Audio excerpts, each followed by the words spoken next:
Good morning friends, তোমরা সবাই কেমন আছো? আমি আজকে আবার একটা নতুন ব্লগ শুরু করলাম।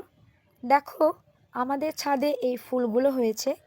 কালারটা খুব সুন্দর, ইয়েলো কালার। আমি যতটুকু জানি এগুলো এক প্রজাতির চন্দ্রমল্লিকা। তো তোমরা যদি কেউ জেনে থাকো এগুলো কি ফুল, তাহলে আমাকে কমেন্ট করে জানিও। এখন ঘড়িতে 8:45 বাজে। আমি 7:30টার সময় ঘুম থেকে উঠেছি। দেখো চারিদিকে কুয়াশা, হালকা হালকা হাওয়া দিচ্ছে। এখনও সূর্যের রশ্মিটাও দেখতে পাওয়া যাচ্ছে না, কারণ চারিদিকে কুয়াশায় ঢাকা। এদিকে দেখো পাশের বাড়ির ছাদে বাসে দুটো কাক বসেছিল। জানি না আমার ভিডিও করা দেখে ওরা কি বুঝলো, ওদের মধ্যে একটা কাক দেখো উড়ে চলে গেল। এরপর আমি নিচে এসে বিছানাটা তুলে দিচ্ছি। তো প্রথমেই দেখো আমি জানলা খুলে দিলাম, এরপর বিছানাটা তো গুছিয়ে নিচ্ছি। এবার আমি এক এক করে সব বালিশের ওয়ারগুলো ঠিক করে পরিয়ে নেবো।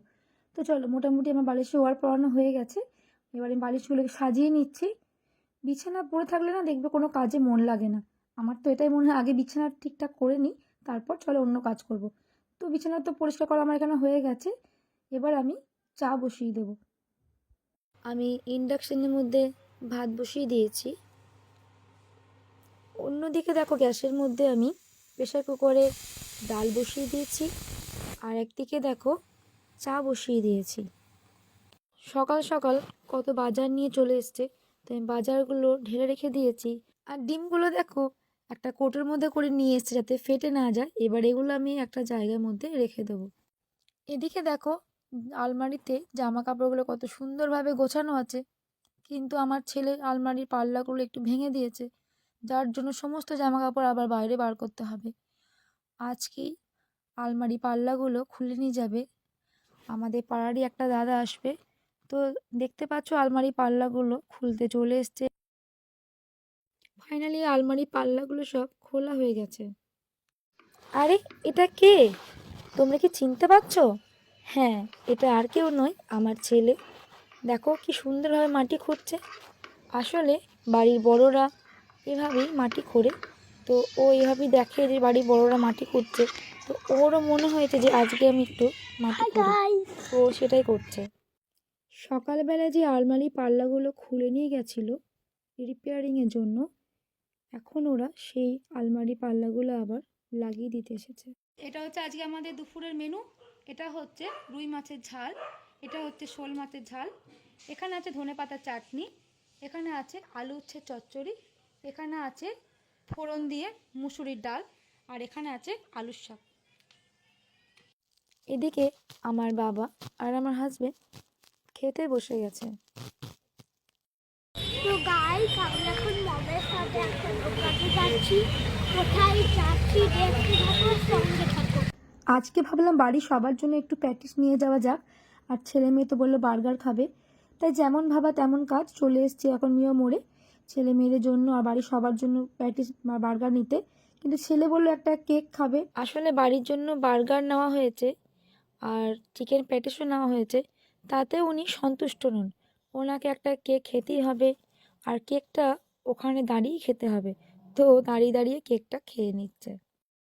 গাইস, আমাদের কেনা হয়ে গেছে। তো আমি কি কিনলাম বাড়িতে দেখাচ্ছি। আমরা মিও মোড়ে গিয়েছিলাম, মিও মোড় থেকে আমরা এই সবগুলো নিয়ে এসেছি। এইটা এইটা আমার, এটা দিদির, আর এইগুলো সব মাদের। আমরা এটা খেয়ে নিই, খেয়ে তোমাদের সাথে দেখা হচ্ছে। আমি বাড়ি চলে এসেছি। তো এখন বাজে সন্ধ্যে 7:30। তো বাইরে খুবই ঠান্ডা ছিল, তো ভাবলাম একটু গরম গরম কফি খাওয়া যাক। তো আমার জন্য তো বানাচ্ছি, সেই সঙ্গে ভাবলাম বাড়ির সবার জন্য একটু বানাই। আমি এখানে কফির জন্য দুধটা গরম করতে দিয়ে দিয়েছি, আর এদিকে আমি কাপগুলো রেডি করে নিয়েছি। তো আমি এখন কফিটার মধ্যে দিয়ে দিচ্ছি, তোমরা দেখতেই পাচ্ছ আমার দুধটা গরম হয়ে গেছে। আমি কফিটার মধ্যে দিয়ে দিলাম। এবার আমার কফি রেডি হয়ে গেছে।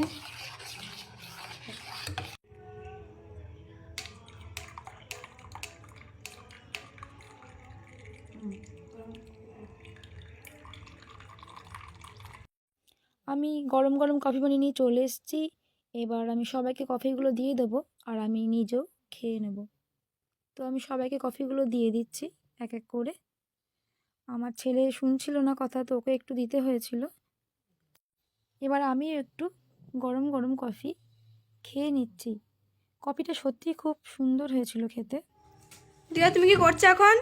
আমি এখন বাঁধাকপি কাটছি, রাতে রুটি হবে, রুটি তরকারির জন্য বাঁধাকপিটা কাটছি। মা তোমার রুটি হয়ে গেছে? এই তো হয়ে গেছে। আর কটা বাকি আছে? এই তো কটা রুটি হয়ে গেছে, এখানে তরকারি হয়ে গেছে। কিসের তরকারি? মটরশুঁটি দিয়ে বাঁধাকপির তরকারি। এদিকে আমার রুটি হয়ে গেছে। চলো এবার খাবার দেবো, চলো। ঠিক আছে। আমার এখানে রুটি করা হয়ে গেছে, এদিকে তরকারিও হয়ে গেছে। মা আমাকে রুটি বেলতে সাহায্য করলো, তো ওদের এবার খাবার দেবো। দেখতেই পাচ্ছ রুটিগুলো কেমন ফুলছে সুন্দর করে।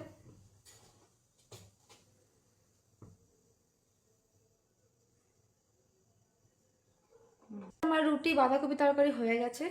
এবার আমি ডিম ভুজিয়া করব। আমি ডিম ভুজিয়া করার জন্য সব সবজিগুলো কেটে নিয়েছি, এখানে 4টে ডিম নিয়ে নিয়েছি। এবার আমি ডিম ভুজিয়াগুলো করে নেব। তো ডিম ভুজিয়াগুলো করা হয়ে গেলে তোমাদের সঙ্গে দেখা হচ্ছে। ডিম ভুজিয়া তো করা হয়ে গেছে, তো চলো আজকে ডিনারে কী কী মেনু আছে তো সেটা তোমাদের সঙ্গে শেয়ার করি। এখানে আছে রুটি, বাঁধাকপির তরকারি আর ডিম ভুজিয়া তো করেছি।